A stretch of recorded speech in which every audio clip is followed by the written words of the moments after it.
This is Andy the Otter. Now, as I've mentioned previously, I did have a lot of corrupted files in my drive and I couldn't recover the sketch for this drawing, so I had to go back and record the time lapse for it.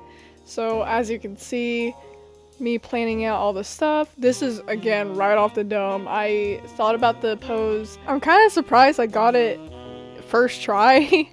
Usually that doesn't happen. This character is from LOUSPLATS. I don't know if I'm saying that correctly, so I'm so sorry if I butchered that. Their Twitter, Instagram, Tumblr, and ARTFIGHT profile will be linked in the description below. Usually I like to render over the original sketch because it'll keep that same emotion from that original sketch, because usually when I do a new cleaner sketch, it doesn't look like the original at all. You also have to keep in mind that you have to trust the process. It'll be completely messy when you do it this way because obviously it's a sketch, it's not the final draft, but your final draft will be the render. It also just depends on the person. Like, obviously, if that's not your style of choice, then you don't have to do it. I'm just saying that's what works for me. Now that we have gone to the original recording, I've said this many times, even if it wasn't posted, I will always have trouble with fabric. It's my number one op. I hate drawing and rendering fabric so much. You could even see it in the video. I'm literally struggling. I don't know. You could also see me trying out different methods, but it just doesn't work. But I always push through. I always do. I eventually get it, but it did take me quite some time. And while I take quite some time, you could see me in my poor attempt of using a different method. I'm using first a darker but less saturated color. I mean, it's a little saturated, but not as saturated as the darker shade that I was gonna go with. I think the main problem when it comes to me rendering fabric is I don't find the light source first. And you could see it in the video. I finally found it. If you would have saw the relief on my face just then, I spent so much time on that one sleeve and I was just dreading the next one. Now I skipped through so we could get to the blade. Obviously, as I've said before, I don't want this video to be too long.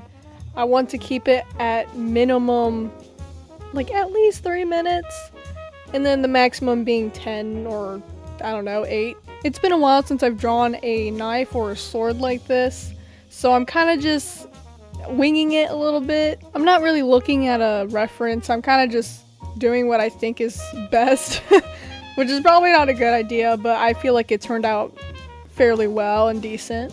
I don't know, sometimes it's different for other people. Like, I don't care if other people use references, but to me it feels like I'm cheating a little bit. I don't know. This is how I kind of develop my own art style. I kind of just rely on myself. If I rely on references all the time, then I'm probably not going to be dependable on myself. I want to be able to come up with my own ideas and force myself to be creative when it comes to stuff like this, because I feel like I wouldn't go anywhere with my art style if I were to just rely on stuff that has already been made.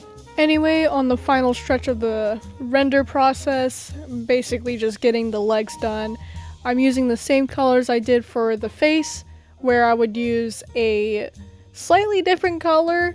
Like, as you can see, that's like a blue brownish color or something, and then I'm using a more saturated darker color, and then being a little bit jagged with my lines so that it looks like fur.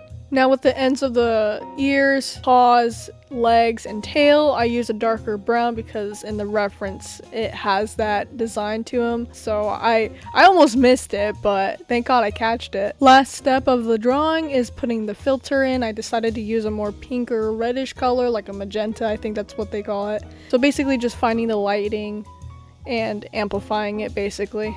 I then went with a red filter so that all the colors would balance out.